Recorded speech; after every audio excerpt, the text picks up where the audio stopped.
I should have seen the signs. Looking back now, it was all so obvious. The extra-long phone calls Olivia always took in the other room, the hushed whispers between her and her two best friends, Maya and Rachel. Even the way they insisted on planning this trip themselves, claiming they wanted to surprise me with a stress-free getaway. I thought it was love. Turns out, it was an ambush. We had been in this tropical paradise for 5 days, soaking up the sun, enjoying 5-star meals, and making memories, or so I thought. It was the kind of vacation people dream about, and I let my guard down, thinking this was the reward for all my hard work. On our last night, Olivia suggested we go out for drinks at a private lounge they had found. It was a little off the beaten path, tucked away from the busy tourist spots. She had smiled so sweetly when she asked me to go, her fingers tracing the rim of her cocktail glass as she said, "Let's make tonight special." I was blind to the venom behind her words. The lounge had this dim, intimate lighting, the kind that made everything feel surreal. We sat in a corner booth, my wife on one side, her two best friends across from us. They laughed, sipped their drinks, leaned into each other like schoolgirls with a secret. I should have paid attention when Maya kept refilling my glass, her eyes darting to Olivia like they were waiting for something. I should have questioned why Rachel was so insistent that I try the imported whiskey, saying, "Come on, James, just one more. It's your last night here." I remember taking a sip, the burn of the alcohol smooth but heavier than usual. A slow haze settled over me, my vision blurring at the edges. My limbs felt weighted, my thoughts sluggish. I tried to speak, but my tongue wouldn't cooperate. That's when Olivia leaned in close, her breath warm against my ear, and whispered, "Survive this, genius." Then everything went black. I don't know how long I was out. When I woke up, I was sprawled across a stained motel mattress, my body aching like I had been hit by a truck. The first thing I noticed was the smell, stale beer, sweat, something foul lingering in the air. It took me a few seconds to realize I wasn't in our luxury hotel suite anymore. Panic set in as I sat up too fast, the room spinning violently around me. My mouth was dry, my head pounding. My hand instinctively went to my pocket for my phone, but there was nothing. My wallet gone. My watch gone. I patted my jacket, my jeans, every inch of fabric on me, but the truth hit fast and hard. They took everything. My passport, my credit cards, my cash. They stripped me down to nothing and left me here like discarded trash. And then, the final knife to the gut, my phone, propped up on the nightstand, playing a video. Olivia's voice. She was in the front seat of a car, laughing, her sunglasses perched on her head as if this was just another fun girls' trip. Maya was driving, Rachel in the back seat, both of them cackling like hyenas. "Hey, babe," Olivia cooed, her face filling the screen. "By the time you see this, we'll be long gone. Hope you enjoy your stay. Oh, and don't worry about the hotel bill. They'll be looking for you soon." Maya leaned in, grinning. "Maxed out all your cards, James. You're officially broke. Have fun figuring this out." And Rachel, with that smug little smirk, delivered the final blow. "Survive this, genius." Then the screen went black. For a long moment, I just sat there, staring at my own reflection in the cracked motel mirror across the room. I looked like a man who had just been buried alive and clawed his way out of the dirt. I felt a familiar burn rise in my chest. Not panic, not fear. Rage. They thought this was the end of me. They thought I'd curl up and accept my fate. They were dead wrong. I forced myself to take slow, deep breaths, pushing the anger aside. Anger wouldn't get me out of this. I needed to think. First, I checked the nightstand drawers, the bathroom, even under the bed. Nothing useful. The motel room was as cheap as they come. No minibar, no phone, not even a pen and paper. I stumbled to the window, peering out at the unfamiliar streets below. It wasn't the tourist district anymore. This was the side of paradise they didn't put in the brochures, the part where people like me ended up if they weren't careful. I needed to get out of here. But I had no money, no ID, and no way to call for help. The receptionist downstairs would recognize me, and without paying for the room, I'd have to sneak out. If they caught me, I'd be dealing with local authorities, and that was the last thing I needed. I walked to the door, pressing my ear against it. Silence. I took a slow breath and twisted the knob. It creaked open. The hallway was dimly lit, the carpet stained and peeling at the edges. My feet moved on instinct, careful, quiet. I made it to the stairwell without running into anyone, my pulse thundering in my ears. Step by step, I crept down to the lobby. The receptionist was an older man, half asleep behind the desk, a small radio playing soft, scratchy music. A single security camera hung above him, its red light blinking. I couldn't afford to be seen. My only option was to time it perfectly. I waited until a guest walked in, distracting the receptionist just enough for me to slip past the desk and out the front door. The warm night air hit me like a slap, but I didn't stop moving. I walked fast, head down, blending into the crowd. I had no money, no phone, no plan, but I had one thing, a reason to fight. They thought they had won. They had no idea what was coming for them. I walked for what felt like miles, my body moving on pure instinct while my mind reeled from the betrayal. Olivia, Maya, and Rachel had played me like a fool, stripping me down to nothing in a foreign country with no lifeline, no way out. The warm night air should have been comforting, but every unfamiliar street, every face I passed, only drove home how lost I truly was. I needed a plan. I needed to survive. The problem was, survival didn't come easy when you had nothing, not a dollar to your name, not even the luxury of making a single phone call. And worst of all, I had no idea where I was. I stopped at the corner of a busy street, the glow of neon signs flickering against the pavement. The city pulsed around me, motorcycles weaving between honking cars, vendors shouting their last deals before closing up for the night, groups of people laughing as they stumbled out of bars. A whole world moving forward, completely indifferent to the fact that my entire life had just been turned upside down. I glanced down at myself, my wrinkled button-up now damp with sweat, my dress shoes scuffed from the endless walking. The realization hit hard. I didn't just look like a man who had been robbed. I looked like I didn't belong. And in a place like this, that made me a target. I caught a few lingering stares, two men smoking near a food cart, a woman seated on a bench eyeing me too long. I wasn't sure if they saw a desperate tourist or an easy mark, but I couldn't afford to stick around and find out. I turned down a quieter street, my mind racing. I needed to find a way back to the United States. That meant finding help, but who in their right mind would help a penniless foreigner with no proof of identity? Then, an idea struck. I had been here before, not in this exact country, but in situations where I had to rely on my instincts, where I had to think like a man with no safety net. Before I built my business, before the success, I had spent years in the military, years that taught me how to survive under pressure. I had been trained to adapt, to think on my feet. Olivia and her friends thought they had left me helpless, but they underestimated me. I wasn't going to beg for help. I was going to earn it. Finding the first step. I kept walking, scanning for opportunities. Hotels were out of the question. They'd require payment up front. Police? Even worse. Without an ID, I could end up locked in a holding cell until someone decided what to do with me. That left only one option, the streets. I spotted a man selling souvenirs near a row of outdoor bars, his stand filled with handcrafted necklaces, carved wooden figures, and colorful fabrics. He looked exhausted, his eyes drooping as he lazily arranged his display. An idea formed in my head. I approached him, keeping my hands visible. Last thing I wanted was for him to think I was a thief. "Do you need help closing up?" I asked in careful, deliberate English. He looked at me, frowning. "You buy something?" I shook my head. "No money, but I can help you pack up for the night."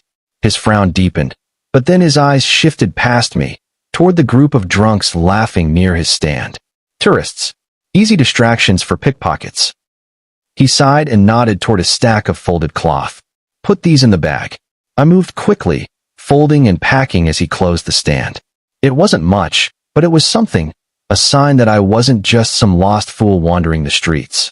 When we finished, he gave me a once-over. "You work?" I nodded. "I need work." He hesitated, then pulled out a handful of small bills, barely enough for a meal, but it was something. "Come back tomorrow. Maybe I need help again." I took the money with a nod of thanks, already scanning the street for my next move. Food, shelter, and a plan. With a few dollars in my pocket, I found a small street vendor selling rice and grilled chicken, handing over just enough for a single portion. I ate slowly, my mind racing through my next steps. Shelter was the biggest issue. I needed somewhere safe, somewhere I wouldn't wake up to find myself robbed again.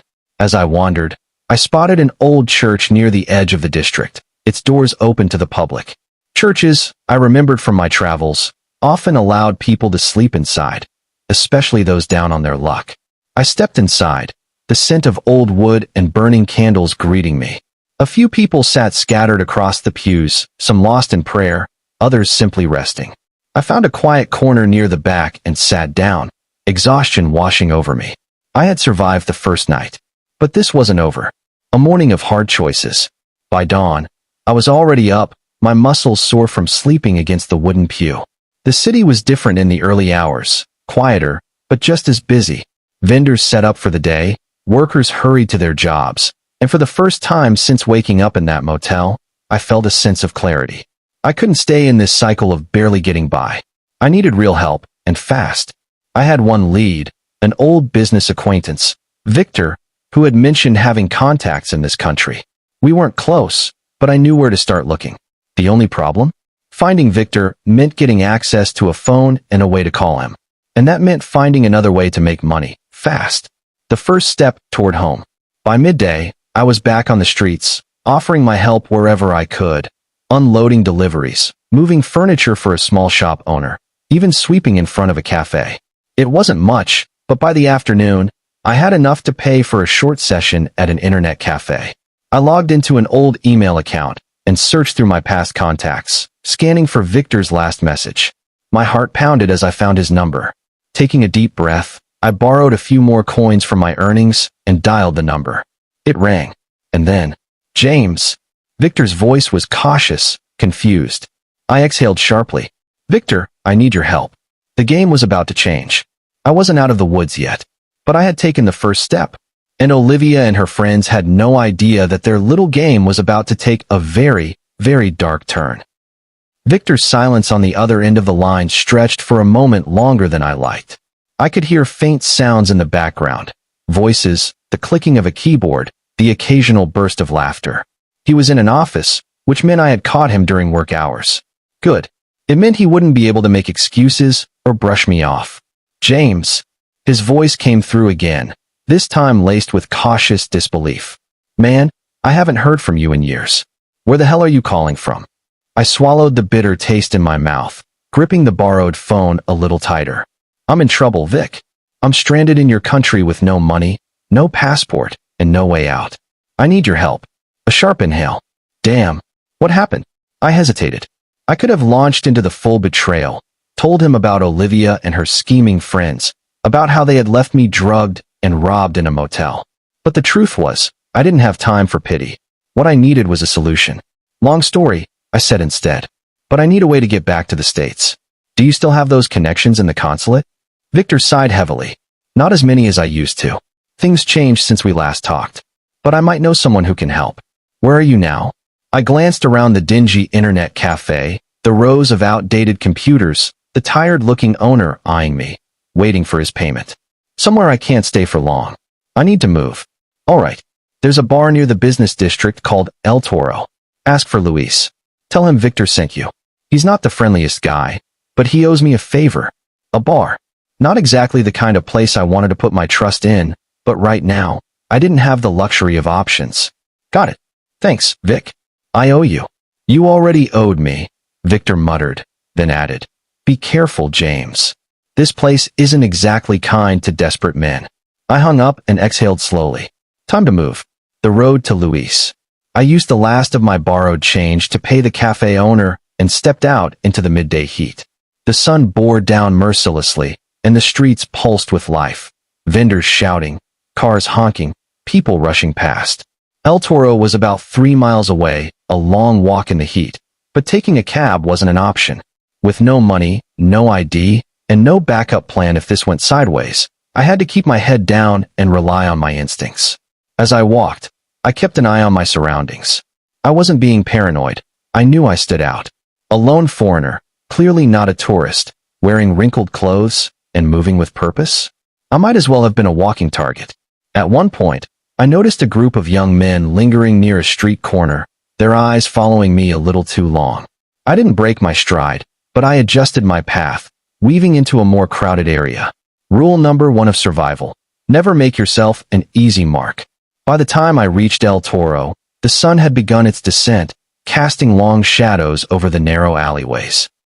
The bar wasn't much to look at, worn-down signage, graffiti on the walls, and a bouncer built like a brick wall standing at the entrance. I approached him carefully. "I'm looking for Luis." The bouncer barely acknowledged me. "Not my problem." I tried again. "Victor sent me." That got a reaction. The bouncer's eyes flicked over me, sizing me up, before jerking his head toward the door. Inside, I stepped in, adjusting to the dim lighting.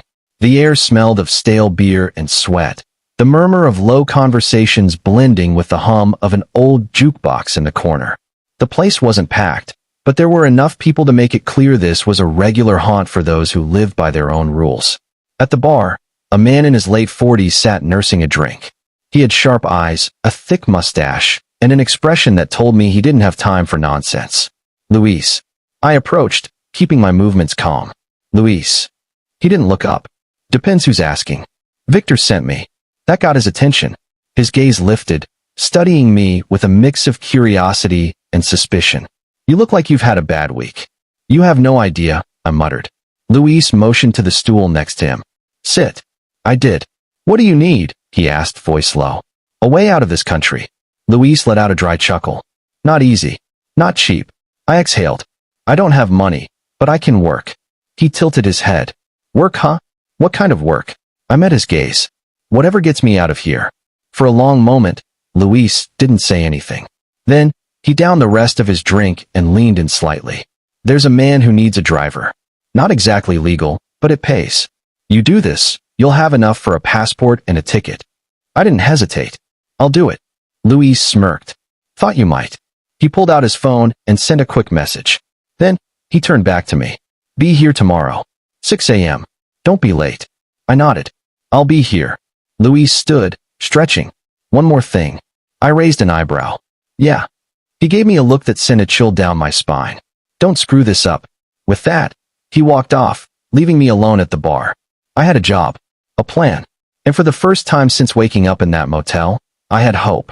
But something in Luis's tone told me this job wasn't going to be simple, and if I messed up, I wouldn't be leaving this country at all. I didn't sleep that night. How could I? I was alone in a foreign country, my wife had robbed me blind, and the only shot I had at survival was a job I knew nothing about, offered to me by a man who looked like he wouldn't hesitate to put a bullet in someone if they stepped out of line. But I didn't have a choice. So, I spent the night the only way I knew how, preparing. I found a public restroom, washed my face, straightened my clothes as best as I could. I walked the streets, listening, watching how people moved. I picked up on accents, hand gestures, body language. I studied the way the locals blended into the background, how they avoided eye contact with the wrong people. By the time the sun cracked the horizon, I was ready. Or, at least, as ready as a man in my position could be. I arrived at El Toro at exactly 5:55 a.m. Luis was already there, standing outside with a cigarette between his fingers. He didn't say anything when he saw me, just took a slow drag, exhaled the smoke, and nodded toward a dusty black SUV parked at the curb. "Get in." I didn't hesitate. Once I was inside, Luis got behind the wheel, and a second man I hadn't noticed before slid into the passenger seat. He was younger than Luis, maybe mid-30s, sharp eyes, a deep scar running from his temple down to his jaw. He looked at me the way a man sizes up a dog at a fight, trying to decide if I had bite, or if I was just another stray waiting to be put down. "This the guy?" he asked Luis. Luis nodded. "James, meet Felix." Felix didn't offer a handshake. He just kept staring at me. "You know how to drive?" "I wouldn't be here if I didn't." That earned a small smirk. "We'll see." Luis pulled the car onto the road, taking a route that led us out of the city and into the outskirts. The buildings thinned out, replaced by dirt roads and scattered houses. No one said a word for a while. Then, Luis spoke. "Here's the job," he said, eyes fixed on the road. "You're gonna be our driver. We have some deliveries to make. You don't ask questions. You don't look inside the packages. You don't speak unless spoken to. You get us where we need to go, and we'll make sure you get what you need. Simple. At least, on paper." I nodded. "Understood." Felix scoffed. "We'll see about that, too." The first job. We reached our first stop about an hour later. It was a small, run-down warehouse, the kind of place you wouldn't look twice at if you were just passing by. The windows were boarded up, the paint peeling. A single man stood outside, smoking, his face unreadable. Luis parked the car and turned to me. Stay here. Felix and Luis got out, walking toward the man, exchanging a few quick words before heading inside. I gripped the steering wheel, forcing myself to stay still, to look calm. But my mind was racing. What exactly were we delivering? Drugs? Weapons? Stolen goods? It didn't matter. What mattered was getting paid, getting my fake passport, and getting on a plane before Olivia and her friends even realized I was alive. The minutes dragged. Then, a loud thud in the trunk. Luis and Felix walked back quickly, getting into the car with urgency. Drive, Luis said. I didn't ask why. I didn't look back. I just hit the gas. We tore down the dirt road, dust kicking up behind us. In the rearview mirror, I saw the warehouse door burst open. 2 men ran out. One of them had a gun that was now pointed at us. Felix cursed under his breath. Faster. I didn't need to be told twice. I pressed the pedal to the floor, gripping the wheel as the SUV bounced over uneven terrain. Then bang. A shot rang out. A second later, the back windshield shattered. Felix turned, gun already in hand, firing back. I didn't look. I focused on the road. More shots.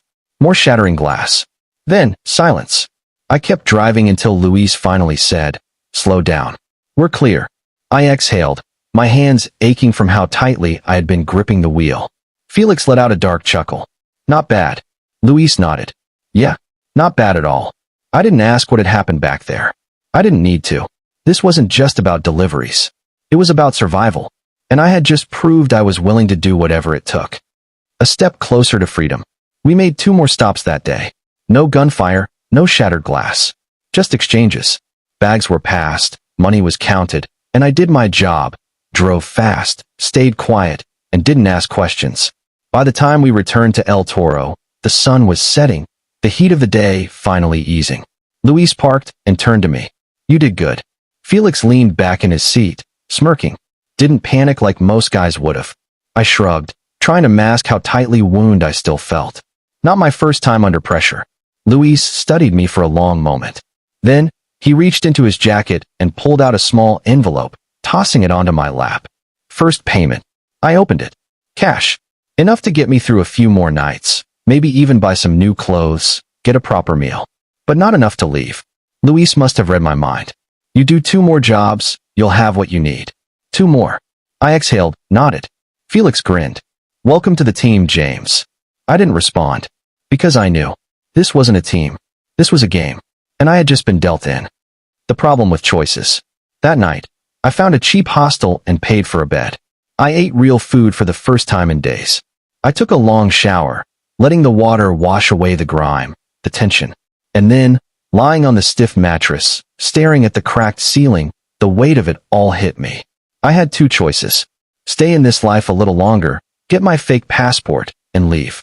Or, take down the people who did this to me before I go. Because Olivia, Maya, and Rachel, they thought I was dead. They thought I was suffering, stranded, broken. They thought I'd never find a way back. But they were wrong. Because I wasn't just going to survive. I was going to make them pay. And when I was done, I'd be the one laughing. The money from the first job got me through another couple of days, but survival wasn't enough. Every minute spent here was a reminder of what Olivia and her so-called friends had done to me. My anger had cooled into something sharper, something more dangerous. I wasn't just trying to get home anymore. I was preparing for war. But first, I had to finish what I started. Luis made it clear. I had 2 more jobs before I'd have enough for my fake passport and a ticket out. If that was the price of freedom, I'd pay it. The second job, a test of loyalty.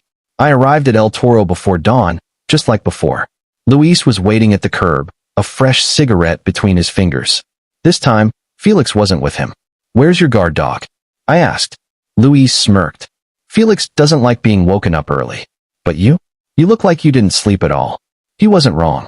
Sleep had been an afterthought since the moment I woke up abandoned in that motel. Let's just get this done, I muttered. Luis nodded, flicked his cigarette away, and got into the SUV. I followed, the weight of the gun tucked in the glove compartment, suddenly feeling heavier than before. We drove in silence for miles, the city shrinking behind us. The further we went, the rougher the roads became. Finally, we pulled up to a small airstrip. A single plane sat in the middle of the runway, the kind of aircraft used for private cargo transport. A group of men stood near it, engaged in a conversation too far away for me to hear. Luis killed the engine. This one's different, he said, turning to me. Bigger deal. Bigger risk. You screw up here, there's no coming back from it. I stared at the men near the plane, my gut already telling me what he wasn't saying. This isn't just about driving, is it? Luis shook his head. No. Today, you're my insurance. He reached into the glove compartment, pulled out a pistol, and set it on the dashboard. You ever use one of these before? I didn't answer right away.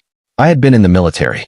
I had handled weapons, but I wasn't the kind of man who resorted to violence without reason. But right now, my reasons were stacking up fast. So I picked up the gun, checking the magazine. Full. I chambered a round and looked at Luis. What's the job? Luis grinned. That's what I like about you, James. You don't ask stupid questions. A deal gone wrong. We got out of the car. Luis led me toward the group near the plane, his demeanor shifting into something casual, almost lazy.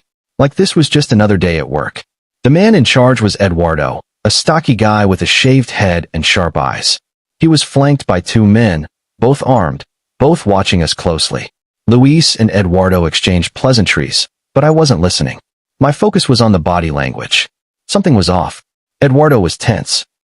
His men were shifting their weight too much, their hands twitching near their weapons. Luis must have noticed, too, because his voice dropped an octave. You have the payment? Eduardo smiled, but it didn't reach his eyes. About that. I felt the shift before it happened. Eduardo's men reached for their guns. Luis was faster. He pulled his own weapon, and before I could react, the air was filled with the deafening sound of gunfire. I ducked behind a stack of crates, my heart pounding. Luis had dropped one of Eduardo's men instantly, but the other was already firing back. I took a breath, forced myself to move, and fired twice. The second man crumpled. Eduardo turned to run, but Luis was on him, grabbing him by the collar and slamming him against the plane. You tried to set me up? Luis hissed, pressing his gun against Eduardo's jaw. Eduardo coughed, his hands raised. It wasn't my idea. Someone paid me to take you out. Luis' eyes narrowed. Who? Eduardo hesitated. Luis clicked the safety off. Eduardo panicked. Some American woman. She said you were helping a man who shouldn't be here. My blood ran cold. An American woman. It had to be Olivia. Luis must have put the pieces together too, because his gaze flicked to me, his smirk returning. Well, James. Looks like someone's looking for you after all.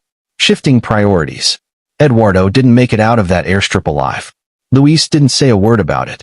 Neither did I. We left the bodies behind, got into the SUV, and drove back toward the city. But my mind was racing. Olivia knew I was alive, which meant she was trying to stop me from getting back. And if she was willing to pay to have me taken out, that meant she wasn't just trying to run with the money. She was trying to erase me completely. Luis pulled into a back alley and parked, then turned to me, still smirking. Guess you won't be leaving just yet. I exhaled slowly, the weight of the gun in my lap reminding me of what had just happened. No, I said. Not yet. Because now? This wasn't about escape. This was about payback. The final job, making it personal. Luis didn't ask me if I still wanted to work the last job. He already knew my answer. I had one foot in the underworld now, and stepping back out wasn't an option. The last job was supposed to be simple. One more delivery. One more paycheck. But now, I had a better idea. I wasn't just going to finish my part and disappear. I was going to use this job to set my own trap. The setup. I spent the next few days learning everything I could. I found out that Olivia and her friends hadn't left the country yet. They were still living it up, spending my money in the most expensive places, thinking I was nothing more than a ghost in their past. They thought I was buried. They thought I was suffering. They thought they had won. I had 2 days before the last job. And in those 2 days, I made sure Olivia knew exactly who she was dealing with. The first warning. Olivia got the first hint when she tried to use one of my stolen credit cards, and it declined. Rachel got the second when she stepped out of their hotel to find her rental car missing. Maya? Maya was the lucky one. She was the first to see my face again. I made sure of it. I waited until she was alone, sipping some overpriced cocktail at a rooftop bar. I sat down across from her, took a sip of her drink, and smiled. Miss me? She turned pale. I leaned in. Tell Olivia, I whispered. She's next. Maya scrambled out of her seat, knocking her drink over, running. I let her go. Because now? The real game was just beginning. The moment Maya saw me, I knew the game had changed. Her panic was immediate. Her chair scraping against the floor as she bolted from the rooftop bar, nearly knocking over a waiter in her rush to get away. I could have stopped her, but I didn't need to. I wanted her to run. I wanted her to tell Olivia. I picked up her abandoned cocktail, took a slow sip, and smiled. The first shot had been fired. Now, the real hunt began. The ripple effect. By the time I left the rooftop, I knew Olivia would be in a state of complete panic. Maya would call her, voice shaking, breath ragged. She'd tell her she had seen a ghost, seen me. Olivia, in her arrogance, had assumed I was either dead or stuck in some nameless back alley, begging for scraps. The thought of me thriving, coming after her, that was never part of her plan, which meant she wouldn't react calmly. She'd make a mistake, and I'd be watching when she did. The second message. I didn't waste time.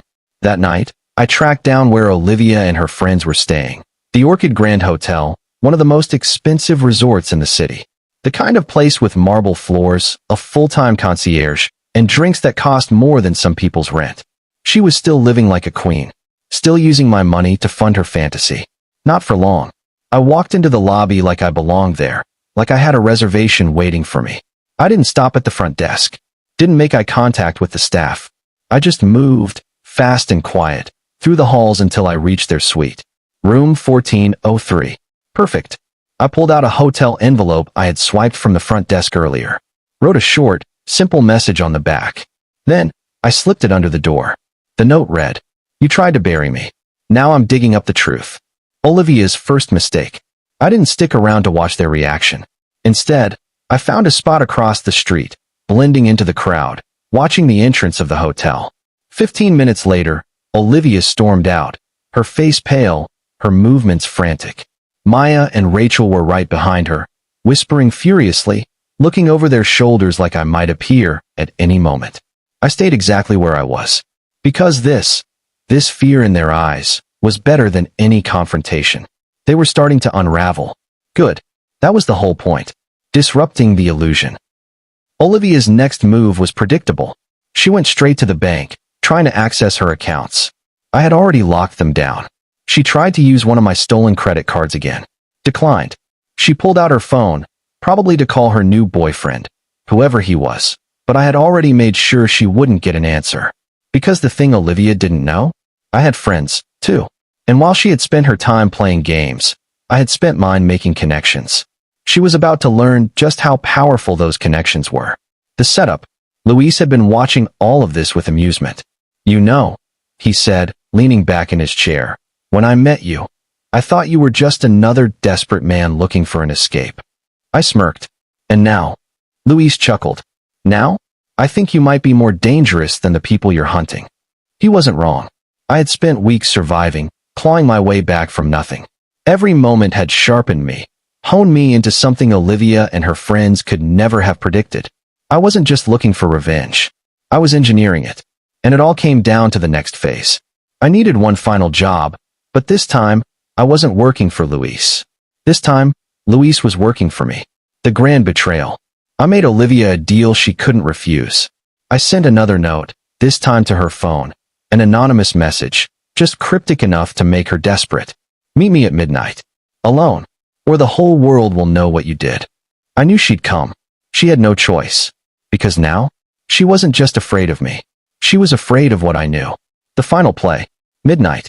The meeting point. An abandoned dock on the edge of the city. Isolated, quiet. The perfect stage for what came next. I stood there, waiting, the night air thick with anticipation. Then, footsteps. Olivia stepped out of the shadows, her face set in a mask of forced confidence. But her eyes? Her eyes were terrified. She took a slow step forward. "James." I tilted my head, watching her, letting the silence stretch. She swallowed hard. "I don't know what you think is happening here, but..." "Save it," I cut in. My voice was calm. Too calm. "You already know why you're here." She crossed her arms, trying to act unbothered. "So what? You're just going to threaten me? What do you even want?" I took a slow step forward, watching as she instinctively moved back. "Did you really think you could erase me?" I asked. "Did you think I'd just disappear and let you live happily ever after on my money?" She clenched her jaw. "I don't know what you're talking about." I chuckled. Wrong answer.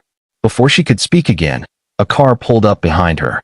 Luis, Felix, and two other men she had never seen before. Her breath hitched. Who are they? I smiled. Friends of mine. She took a step back, then another, eyes darting toward the car, toward the dark water beyond the dock. James, let's talk about this, she tried, her voice shaking now. We can work something out. I folded my arms. Like the way you worked something out when you drugged me? When you left me for dead? She paled. James, that was a mistake. We didn't think you'd survive. I finished for her. Yeah, I figured. Her breathing was ragged now. I let the silence hang between us, let her feel the weight of everything she had done. Then, I pulled out my phone. I have everything, I said quietly. Proof of what you did. The fraud. The theft. The hit you tried to put on me. Her lips parted. James. I showed her the screen. A video. Maya's confession. Rachel's confession. The recordings of the bank transactions, linking her to every crime. She was finished. Her knees almost buckled. Oh my God. I stepped closer. You don't have a way out of this, Olivia. She was shaking now. Desperate. What do you want? She whispered. I leaned in, close enough for her to hear every word. I want you to feel what I felt. She took a shaky breath. And if I refuse? I smiled. Then you'll spend the rest of your life running. The last laugh. In the end, Olivia made the only choice she could. She transferred everything, every cent, back to me. She signed a confession. And then, she disappeared. Maybe she thought she was escaping. Maybe she thought she could start over somewhere new. But I wasn't worried. Because no matter where she went, I'd always be a step ahead. And that was the real last laugh. I watched Olivia sign her confession with trembling hands, her fingers barely gripping the pen. The once confident, smug woman who had laughed as she abandoned me in a foreign country was now a pale shadow of herself, her breath shallow, her skin clammy under the moonlight. I let the silence stretch as she finished, watching her every move. Done, she whispered, sliding the paper back toward me. I picked it up, read through every word, and smirked. She had confessed to everything. The fraud, the theft, even the attempt to have me silenced. Her own words, her own handwriting. You know, I said, folding the paper neatly and slipping it into my pocket. I expected more of a fight. She swallowed hard. What do you want now? I took my time before answering, glancing at Luis and Felix, who stood a few steps away, watching everything unfold. They were waiting for my next move. So was Olivia. The truth was, I had already won. I had the money. I had the confession. I had destroyed the life she thought she could build off of my back. But I wanted one last thing. I wanted her to remember this moment for the rest of her life. I stepped closer, leaning in so she could hear every syllable. You took everything from me, Olivia. My money, my identity, my dignity. You left me to rot while you lived like a queen. I let my voice drop lower. Now, I'm returning the favor. She flinched. I pulled out my phone and pressed play. Maya's voice filled the empty docks, raw and frantic from our last conversation. Olivia planned everything. It was all her idea. I swear, James, I didn't know she was going to go this far. Then Rachel's voice, cracking with fear. Please, James, don't come after me. Olivia was the one who wanted you dead, not me. The color drained from Olivia's face. You always thought you were the smartest in the room, I murmured. But you didn't see this coming, did you? She shook her head, eyes darting toward the waiting car. James, please. I ignored her. You know what's funny? Maya and Rachel are already gone. They ran the moment they realized I was alive. Left you behind, just like you left me. Her lips trembled. Where are they? I chuckled. Does it matter? Because the truth was, I didn't need to go after them.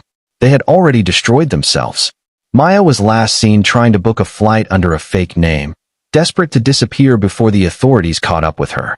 Rachel had fled the hotel in tears, her life in ruins. But Olivia? She was still here. And now, she was alone. I turned to Luis. Take her to the airport. Luis raised an eyebrow. And if she runs? I smirked. She won't. Olivia knew there was no escape. She would leave this country in disgrace, broke, powerless, and carrying the weight of her own betrayal. That was worse than any revenge I could have imagined. That was justice. A new beginning. By morning, Olivia was on a one-way flight back to the States, escorted by people who would make sure she didn't disappear. By noon, my fake passport was in my hands. By sunset, I was at the airport myself, walking through security with a quiet, steady confidence. I had made it. I was going home. As I sat in the terminal, waiting for my flight, I pulled out my phone one last time and scrolled through my messages. I found Olivia's number. The last message she had ever sent me, the one she had laughed about as she drove away, still sat there, untouched. Survive this, genius. I stared at it for a long moment. Then, I typed my reply. I did. I hit send.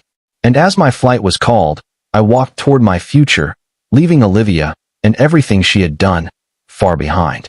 But I knew, deep down, she would never escape what she had done. And that was the real last laugh. I stepped off the plane, inhaling the crisp air of home. For weeks, I had been trapped in a foreign land, stripped of everything, forced to claw my way back from the grave Olivia had dug for me. But now, I was standing here, back in my country, back in my life. Only, it wasn't the same life anymore. Everything had changed. I wasn't the same man who had boarded a flight with his wife, thinking he was going on a relaxing vacation. That man had been naive. That man had trusted too easily. That man had died in a cheap motel, alone and abandoned. The man who returned? He was something else entirely. But this wasn't over. Not yet. I had gotten my money back. I had forced Olivia to confess. I had ruined the illusion she thought she could live in. But there was still one last thing I needed to do. And for that, I needed to find her. The hunt begins again. I knew Olivia wouldn't go back to our home. That would be too obvious, too predictable. No, she would run. She would hide. She would try to start over somewhere new. But the problem with running? It only works if no one is chasing you. And Olivia had left a trail. While I was surviving overseas, I had made connections. Some legal, some not so much. And one of those connections had been more than happy to dig into Olivia's movements the moment she landed back in the US. It didn't take long. A flagged hotel transaction. A cash withdrawal. A car rental in a different name, but with her fingerprints all over it. Olivia had made a mistake. And now I had her. A surprise visit. The address led me to a small apartment complex on the edge of town. It wasn't luxurious, but it wasn't run down either. Olivia was playing it safe, staying somewhere quiet, somewhere where no one would ask too many questions. She thought she had time. She thought she was safe. She thought I had disappeared forever. I walked up to the door and knocked. Silence. Then, footsteps, hesitant, cautious. A few seconds later, the peephole darkened as someone looked through it. I didn't move. I didn't blink. Then I spoke. Open the door, Olivia. A sharp inhale. Then, nothing. She was debating it, deciding whether to let me in or pretend she wasn't there. I knocked again, harder this time. Don't make me ask twice. A pause. Then, the slow creak of the door unlocking. The door swung open just enough for me to see her. Olivia looked like hell. Her hair was a mess. Her eyes hollow, dark circles beneath them. She had always been the kind of woman who prided herself on appearances, but now, she looked like someone who hadn't slept in days. She swallowed hard. What do you want? I stepped inside without asking permission. She flinched, but didn't stop me. She knew she couldn't. I scanned the apartment. Bare furniture, half-unpacked suitcases, the smell of stale coffee and desperation hanging in the air. You're not settling in very well, I noted. She crossed her arms, hugging herself. I don't have time for games, James. I chuckled. That's funny, because that's all you ever played with me. She looked away. You got what you wanted. You took everything back. Why are you here? I studied her for a long moment, then reached into my pocket.